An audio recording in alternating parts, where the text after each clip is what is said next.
It's 4:12 a.m. Your hand slips out from under the blanket. The cold air touches your skin, and you pull it back instantly. You didn't decide to. Your body decided first. That reflex is hundreds of thousands of years old.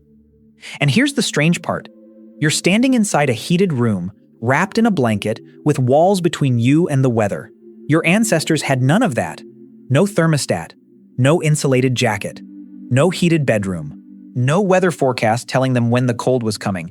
So how did a human being, an animal with almost no fur and very little natural insulation, survive a world that could take its warmth away 1 degree at a time? Because the truth is, ancient humans weren't especially good at surviving cold. Their bodies weren't. And that's exactly what makes the story so interesting. A naked human is surprisingly vulnerable to cold. When temperatures drop, your body immediately begins fighting to protect its core. Blood vessels near the skin constrict. Your muscles start shivering. Your body burns energy trying to generate more heat. It even has specialized brown fat that can help produce heat. But none of this makes you immune. Your body is buying time. And that's the important distinction. Because if you're standing outside in freezing wind with wet clothing and no shelter, your body isn't winning. It's losing. Slowly. Your fingers become stiff. Your movements become less precise. Your muscles work harder. Your energy disappears faster. And eventually, the very abilities you need to save yourself can begin to fail. You may think you're simply cold. But cold can become something much more dangerous when the body starts losing its ability to compensate. And our ancestors had to solve that problem without modern infrastructure. So if the body wasn't the answer, what did they put around it? The answer was almost insultingly small. A needle, not a spear, not a massive shelter. A tiny piece of bone with a hole through one end. Eyed needles appear in the archaeological record of Eurasia during the later Paleolithic, and their existence points towards something much bigger than sewing. Because a needle means you can do something a simple hide can't. You can shape it. You can join pieces together. You can create fitted clothing. And fitted clothing changes the thermal problem completely. Instead of simply throwing an animal hide over your shoulders, you can create layers that hold still air close to the body. The hide becomes more than an animal skin. It becomes a second skin. And suddenly, one tiny object is telling us something enormous about the people who made it. Someone had to know which material worked. Someone had to prepare it. Someone had to cut it. Someone had to understand how separate pieces would meet. Someone had to make the stitch strong enough to survive movement and weather. And someone had to teach that knowledge to somebody younger. The coat itself disappeared. But the technology that made the coat possible stayed behind. And that's when the primitive human image starts falling apart. Because this wasn't just survival through toughness. It was survival through planning. But clothing only protects the person wearing it. And a family can't all hide inside one coat. So the problem became bigger. How do you protect everyone at once? The answer appears in the ground. At Mezhyrich in Ukraine, archaeologists found structures made using mammoth bones, with hearths and organized spaces inside. Other Paleolithic sites, including Kostenki, preserve evidence of substantial dwellings associated with mammoth remains. Whatever the exact purpose of every structure, the evidence points towards something we rarely associate with Ice Age humans: architecture. People weren't simply finding caves and hoping for the best. They were selecting materials, organizing space, creating sheltered environments, building a boundary between the human body and the outside world. And think about what that boundary meant on a winter night. Outside, the wind moves across frozen ground. Inside, the walls block some of it. Your breath appears pale in the darkness. The fire throws orange light across someone's face. Smoke clings to hair and animal hide. You can smell cooked fat, wet leather, ash, bodies close together. The person nearest the fire feels warmth across their face, but their back is still cold. Their fingers are still stiff. Their feet are still numb. The shelter doesn't need to turn the whole world warm. It only needs to create one small place where the body has a chance. And that's what a home really is. Not just a place to sleep. A thermal machine. Your bedroom still does the same thing. Your walls block wind. Your windows separate you from the outside. Your blanket traps heat. Your heater changes the temperature around your body. You probably never think of your bedroom as survival technology. That's because the technology became so good, you stopped noticing it. But there was another problem. Even the best shelter couldn't follow you everywhere. Eventually, somebody had to step outside, and that's when the smallest piece of technology became part of the biggest system. Clothing. The modern jacket you're wearing is basically a highly advanced version of an ancient idea. Don't make the body survive the environment. Change the environment immediately around the body. That idea is everywhere. Your jacket, your shoes, your gloves, your blanket, your house, your car. They're all layers between your body and the outside world. And that means modern humans didn't abandon ancient survival technology. We industrialized it. But clothing and shelter still weren't enough. Because warmth isn't free. Your body has to pay for it. Cold can increase the physical demands placed on the body. Moving through difficult terrain costs energy. Hunting costs energy. Staying warm costs energy. And that creates a problem that is easy to miss. Cold isn't only a temperature problem. It's a food problem. If food becomes scarce, the body has less energy available. If hunting becomes harder, the margin gets smaller. And if you're injured at the same time, the entire system begins to collapse. Imagine returning to camp with wet clothing. Your fingers are numb. You have spent hours moving through freezing air.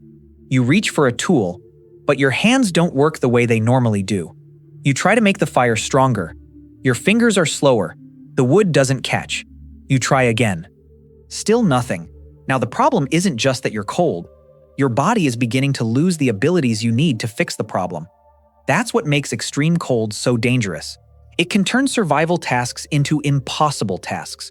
And once one person becomes vulnerable, the problem spreads. The injured hunter can't hunt. The exhausted person can't gather. The person with numb hands can't work. The person who can't travel needs somebody else to stay behind. A small failure becomes a group problem. And that leads to one of the most important discoveries in the entire story. The individual was never the complete survival system. The group was. One person processes hides. Another maintains the fire. Another finds food. Someone watches the children. Someone knows where shelter can be found. Someone remembers what happened during the last bad winter. Someone teaches a child how to make the same stitch. Survival knowledge doesn't stay inside one brain. It moves between people. And that may be one of the most sophisticated things ancient humans ever built. Not a tool, a system of people who each knew something the others needed. Think about a cold night when one person returns with food. That food doesn't just save that hunter. It feeds the people who maintained the shelter, the child who stayed behind, the person too old to hunt, the injured person who couldn't leave. The successful hunter becomes useful to people who were useful to them yesterday. Survival becomes distributed. A burden too heavy for one person becomes manageable when many people carry it. And you still recognize this behavior. When you're sick, you want someone nearby. When you're exhausted, you want somewhere warm. When you're frightened, you often look for another person before you even know what you need from them. When something goes wrong, you call someone. When you're vulnerable, comfort becomes more than temperature. It becomes proximity. Warmth beside somebody you trust feels different from warmth alone. The exact psychological mechanisms behind social warmth are still an active research area, but the broader pattern is familiar. Humans seek other humans when they're under stress. That behavior makes sense in a species whose survival once depended heavily on cooperation. Somewhere inside you, the old system is still running. And here's the part that's easy to miss. Modern civilization didn't remove that system, it hid it. You don't wake up and think, I need to manufacture an insulating layer today. You put on a jacket. You don't think, I need to engineer a controlled microclimate. You turn up the thermostat. You don't think, I need to preserve a source of heat through the night. You plug in a heater. You don't think, I need to know where tomorrow's calories are coming from. You open the refrigerator. The survival problem is still there. We've just moved it somewhere else. Behind walls, inside machines, inside supply chains, inside other people's expertise. And there is something strangely beautiful about that. Because an ancient person may have known which hide to use, which material held warmth, how to repair a tear, how to protect an ember, how to build a shelter, how to survive when the weather changed. You know which jacket to buy. Neither person is necessarily smarter. The system around them is different, and that difference reveals something important. We often imagine civilization as humans becoming less dependent on nature, but in another sense, civilization is humans becoming better at building a layer between themselves and nature. Clothing became artificial fur. Shelter became artificial skin. Fire became an artificial sun. Cooperation became artificial strength. Knowledge became memory that could survive after the person who discovered it was gone. And then those systems became so sophisticated that we forgot they were survival systems at all. That's the hidden cost of comfort. Not that modern life is bad. It isn't. It's that when a problem disappears from your daily life, you stop seeing the knowledge required to solve it. You don't know how to keep yourself alive in a freezing wilderness because you don't need to. Millions of people you will never meet built a world where you don't have to. And that's an extraordinary human achievement. But it also means that the environment can become invisible. You can walk from a heated house into a heated car, drive to a heated building, buy food from a heated store, and return home without ever feeling the problem your ancestors had to think about every single day. The cold is still outside. Your body is still the same vulnerable animal, but you've built an enormous machine around it. And that machine is one of the greatest human inventions. Because here's what the Ice Age reveals about us. Ancient humans weren't superhuman. They weren't immune to cold. They didn't simply endure everything because they were tougher. They were vulnerable. And instead of accepting that vulnerability, they built around it. They used materials. They built shelter. They controlled fire. They managed food. They shared knowledge. They protected one another. They turned a hostile environment into a manageable one. That may be the deeper human adaptation, not stronger muscles, not thicker skin. The ability to change the world around a vulnerable body, and you are still doing it.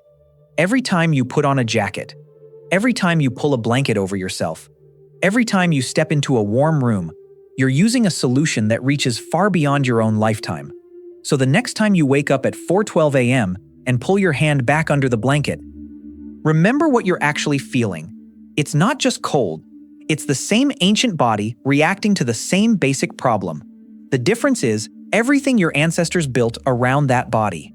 One needle, one hide, one shelter, one fire, one person teaching another, then another, and another. Until eventually, the world became warm enough that you forgot how hard warmth was to build. They didn't conquer the cold. They built a smaller, warmer world and taught each other how to live inside it. And then they gave that world to you. You've been carrying this longer than you realize. But cold was only one of the environments humans had to solve. Because there was another survival problem you encounter every single day. One modern technology has made almost completely invisible. Water. If you enjoyed this video, subscribe to Back Times, hit the bell icon, and share this video with someone who loves history.